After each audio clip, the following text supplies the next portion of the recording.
শিৱসাগৰ ছোৱালী মহাবিদ্যালয়ৰ ৰিচাংমুখ সংগীত কলা কেন্দ্ৰ, পোহৰ সংগীত কলা কেন্দ্ৰ, বীণাপানী সংগীত বিদ্যালয়ৰ যৌথ উদ্যোগত গীতৰ কৰ্মশালা আজি সফলতাৰে সম্পন্ন কৰা হৈছে।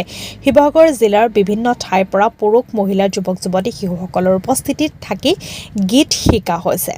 পদ্মশ্ৰী ইৰানৰ শ্বাহ আৰু সাহিত্যাচাৰ্য নাহেন্দ্ৰ পাদনৰ গীতৰ কৰ্মশালা অনুষ্ঠান অনুষ্ঠিত কৰা হৈছে। শিৱসাগৰৰ পৰা অংকুশ জ্যোতিদত্তৰ ৰিপৰ্ট, নিভাজ অসম লাইভ। বহুত আনন্দ লাগিছে আজি মোৰ, মানে এই এটা সুন্দৰ কৰ্মশালা। মোৰ বহুত দিনৰ মনৰ চিন্তা এটা আছিল, কেনেকৈ মই কৰ্মশালাটো পদ্মশ্ৰী ইমৰান শ্বাহ ছাৰ আৰু নাহেন্দ্ৰ পাদন ছাৰ গীতৰ কৰ্মশালা কেনেকৈ এটা পাতিব পৰা যায়। কিন্তু এই ক্ষেত্ৰত আপোনালোকে সহায় কৰিলে আৰু আমাৰ উদ্যোক্তাসকল শিৱসাগৰ ছোৱালী কলেজ, পোহৰ সংগীত কলা কেন্দ্ৰ, ৰিচাংমুখ সংগীত কলা কেন্দ্ৰ, আগন্তুক আৰু বীণাপানী সংগীত বিদ্যালয়, এই গোটেই উদ্যোক্তাসকলে আমাক বিশেষভাৱে সহায় কৰিলে। মই আজি অতি আনন্দিত, মই সৌভাগ্যৱান যে কৰ্মশালাটো আজি সফল সমাপ্তি ঘটিছে।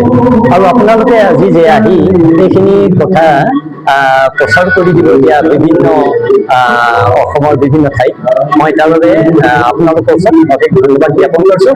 এইখিনি যাতে নতুন প্ৰজন্মৰ বাবে এই গীতখিনি গুচি যায়।